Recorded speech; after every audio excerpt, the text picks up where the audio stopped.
Ռուսաստանի սպառողների պաշտպանության պետական մարմինը Ռոսպոտրեբնadzորը հիմա էլ հայկական 3 գործարանների ալկոհոլային խմիչքների վաճառքն է կասեցրել, հայտարարելով, թե դրանք անորակ են և չեն համապատասխանում իրենց պահանջներին։ Նախորդին էլ ռուսական կողմը ժամանակավորապես կասեցրել էր հայկական ջերմուկ հանքային ջրի բոլոր խմբաքանակների ներկրումն ու վաճառքը Ռուսաստանում։ Ռուսաստանը սահմանափակել է նաև Հայաստանից ծաղիկների ներմուծումը և ստուգում է միրգ բանջարեղենը։ Իսկ այդ երկրի բարձրաստիճան պաշտոնյաները ամենօրյա ռեժիմով քննադատում են Հայաստանի իշխանություններին և մեղադրում Ռուսաստանի շահերի դեմ գործելու համար։ Այսօր իմ գործընկեր Անուշ Մկրտչյանը այս իրավիճակի վերաբերյալ մեկնաբանություն է խնդրել քարոզարշավին մասնակցող արտգործնախարարից և ազգային ժողովի նախագահից։ Համաձայն եմ, բաներ են, արտահայտություններ են հնչում, որ մեղմ ասած կոռեկտ անվանելը հնարավոր չի։ Եվ միևնույն ժամանակ մենք բազմաթիվ թելերով կապված ենք, գործընկերություն ունենք, համագործակցություն կա, պետք է այնպես անենք, աշխատենք, որ դրական հունով ամեն ինչ ուղղորդվի եւ բոլոր խնդիրներն էլ, որ առաջանում են, հանգուցալուծվեն։ Ես չեմ կարծում, որ ամեն անգամ, երբ որ ինչ որ կազմակերպություն, որի նպատակը ընդհանրապես ապրանքի որակը ստուգելն է, ստուգումը սկսում, պետքա մենք պանիկայի մեջ ընկնենք եւ փորձենք դրա շուրջ այն աղմուկը բարձրացնել, ինչ որ հիմա ենք բարձրացրել։ Ես ձեզ վստահեցնում եմ, որ դա հիմնականում կապված է պրոռուսական քաղաքական ուժերի հայտարարություններով եւ այն բանը, ինչը որ Գագիկ Ծառուկյանն է անում, Գալուգայի Սամոնն է անում, Քոչարյան Ռոբերտն է անում, իրանք հրահրում են, այսպես ասած, փարոսիկներ են հանդիսանում, ուշադրության կենտրոններ դարձնում, հա, եւ հրահրում են, եւ ես չեմ կարծում, որ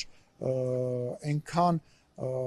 Ռուսաստանում այնքան չեն տիրապետում իրավիճակին, որ փորձելու են դա իրականության մեջ երկարատև ինչ-որ բան դառնա, որովհետեւ ես ներողություն եմ խնդրում, բայց մենք այդ կոնյակը հո նվեր չենք տալիս կամ իրանք այդ կոնյակը գնում են, սպառում են, գումար են աշխատում եւ նույնը ծաղիկներին է վերաբերում եւ միևնույն ժամանակ նման դեպքեր քանի անգամ ա եղել։ Ու եթե ԿՊԱ-ականները պնդում են, որ ընդդիմությունն է հրահրում ռուսների հետ կոնֆլիկտը, երկրորդ նախագահը հենց իշխանության քայլերն է մատնացույց անում և պնդում, որ իշխող ուժն է իր գործողություններով հարաբերությունները լարում Ռուսաստանի հետ։ Նման մի միջազգային մի փաստաթղթի է միացրել այդ մուսի հետ կապված միջազգային բան քրեական դատարան կոչեցյալը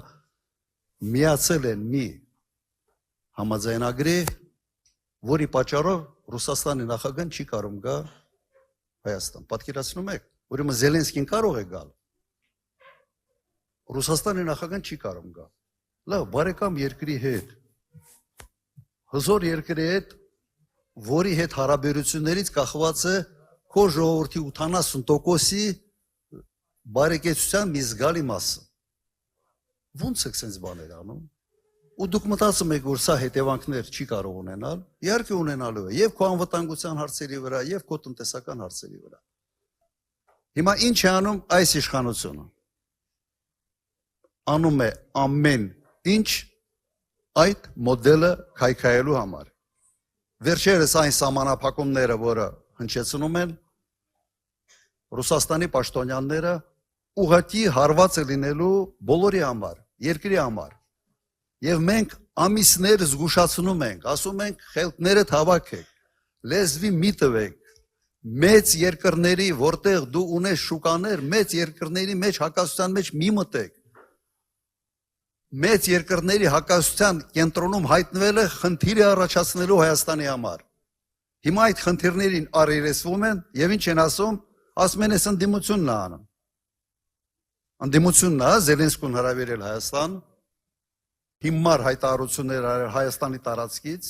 ընդդիմությունն է քայլեր անում արտաքին քաղաքական ոլորտում, որոնք ուղղակի ուղղված են Ռուսաստանի դեմ,